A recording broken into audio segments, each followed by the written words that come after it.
మా అమ్మ finally వెతుకుతోంది. Success over night రాదని అర్థమైంది. హాయ్ గైస్, ఈ రోజు డే 36 ఆఫ్ అవర్ వ్లాగ్స్. మా నాన్న మిర్చి సినిమా చూస్తుంటే నేను చూస్తున్నా. మార్నింగ్ నుండి అసలు ఏం జరుగుతుందో అర్థం కావట్లేదు. ఫీవర్ వచ్చింది, అమ్మ టాబ్లెట్ ఇచ్చింది, మళ్ళీ స్లీప్ వేసా, సెట్ అయింది. నాన్న వాళ్ళ ఇంట్లో కేక్ ఉందని గుర్తు వచ్చి వేసా. ఈ కేక్ కాఫీ ఫ్లేవర్.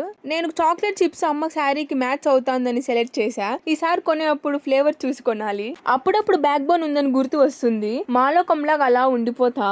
మా అమ్మని కిండర్ జాయ్ అడిగితే ఇచ్చింది. నిన్న లెటర్ లో మర్చిపోయా అన్నమాట అమ్మకి గుర్తు వచ్చి షాపింగ్ చేస్తాంది. అంటే 3 months అవుతుంది ఇంటికి డ్రెస్సులు వచ్చి.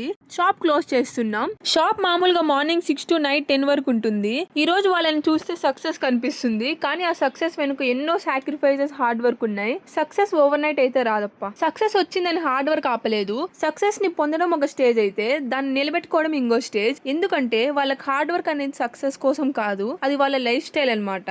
ఇంక ఇంటికి వచ్చేసి అన్నతో ముచ్చట్లేసి పడుకునేసాం. ఈ రోజుకింతే, నెక్స్ట్ వ్లాగ్ లో కలుద్దాం. బాయ్.